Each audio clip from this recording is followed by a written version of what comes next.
पे भरोसा करो ना बाकी इन चारों ने जो बोला है भरोसा करिए।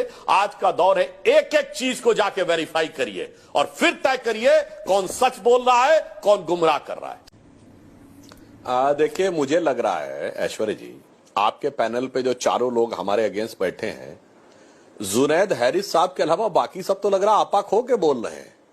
उनकी भावना में बहुत आक्रोश नजर आ रहा है। तो अब मैं रिवर्स में जवाब देना शुरू करता हूं। देखिए राशिद साहब, आपने कहा कि अंग्रेजों से कौन मिला हुआ था।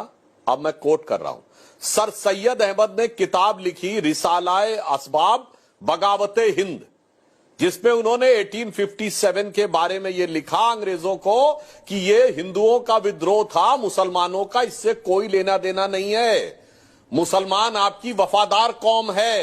किताब कोट कर रहा हूं, सर सैयद अहमद की किताब रिसालाए असबाब बगावते हिंद।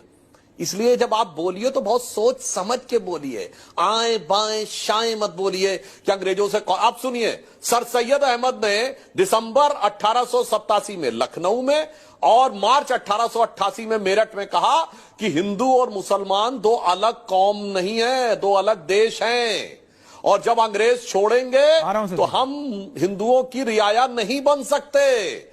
हमें अपनी कलम यानी तलवार को प्रयोग करने का मौका चाहिए। तब साहब सुनिए, सावरकर जी 4 या 5 साल के थे। अब आइए और आगे जब बोलिए तो बड़ा सोच समझ के बोलिए। आप लोग तो ऐसे मतलब बोलने लगते हैं। आप सतीश जी की बात का जवाब देते हैं, अंग्रेजों से कौन मिला था। सतीश जी, जिस पार्टी की स्थापना एक अंग्रेज ने कराई, एलन ऑक्टेवियम ह्यूम, वो तो अंग्रेजों से मिली हुई नहीं थी। जिसके पहले 25 साल में दर्जनों अध्यक्ष, कांग्रेस पार्टी के अध्यक्ष अंग्रेज सेक्रेटरी रहे। अगर आपको नाम ना पता हो तो बता दो, विलियम वेडनबर्न, जॉर्ज यूल, अल्फ्रेड रोब इत्यादि इत्यादि, ये ब्रिटिश सरकार के सेक्रेटरी थे और स्वघोषित लड़ने वाली पार्टी के सदर थे। 1910 में कांग्रेस का अध्यक्ष विलियम वेडनबर्न ब्रिटिश गवर्नमेंट का सेक्रेटरी था, जिस साल सावरकर जी को 2 जन्मों का कारावास हुआ। अच्छा ये बताइए, ये अंग्रेजों के झंडे के नीचे शपथ किसने ली थी।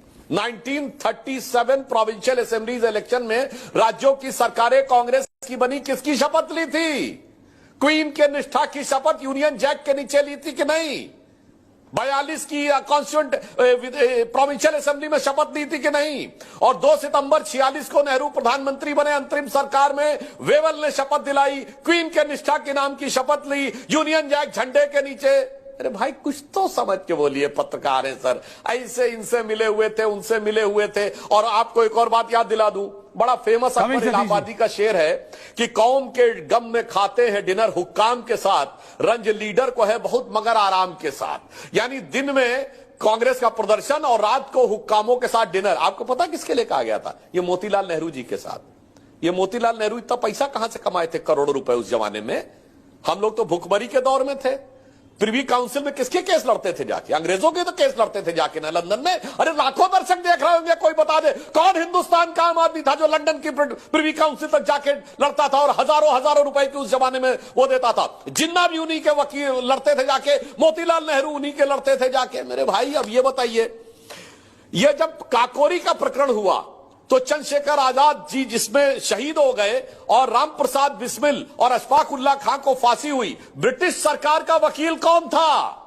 कांग्रेस के नेता जगत नारायण मुल्ला, जो गांधी परिवार नेहरू परिवार के रिश्तेदार थे। सर पढ़े लिखे होने के बावजूद थोड़ा समझ के बोलिए। ये आप लोगों ने, अब बताता हूं, ये जो एक तरफा हिस्ट्री पढ़ाई है ना, इन्होंने कहा सच झूठ, तो मैं साथ से भी कहना चाहता हूं साहब, कुतुब मीनार कुतुबुद्दीन ऐबक ने बनवाई, एक RTI लगाई गई थी 10 साल पहले।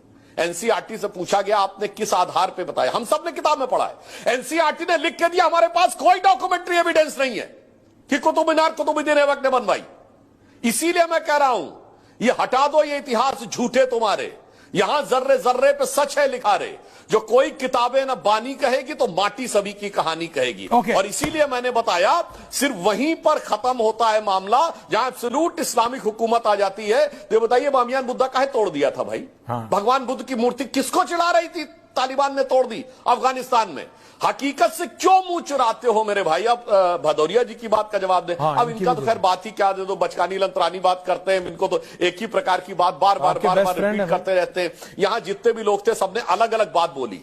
ठीक है, हम सहमत हो ना सहमत हो, हैरिस साहब ने अलग बोला, सतीश जी ने अलग बोला और राशिद जी ने अलग बोला, मगर भदौरिया जी तो अपना वही सेम चीज बोलते रहते हैं। अब उनकी बात का जवाब दे देता हूं। उन्होंने कहा 2014 के बाद दंगे होने शुरू हुए। भदौरिया जी, ये सितंबर 2013 में जो मुजफ्फरनगर का दंगा हुआ था, ये तो हमारी सरकार आने से पहले से था।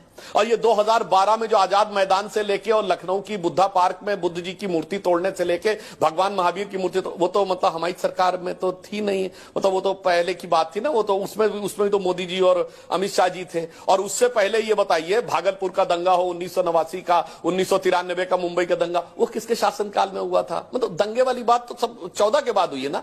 इसलिए सोच समझ के बोला करिए। इसीलिए मैं लाखों दर्शकों से कह रहा हूं, न मेरी बात भरोसा करो, ना बाकी इन चारों ने जो बोला है भरोसा करिए। आज का दौर है, एक एक चीज को जाके वेरीफाई करिए और फिर तय करिए कौन सच बोल रहा है, कौन गुमराह कर रहा है।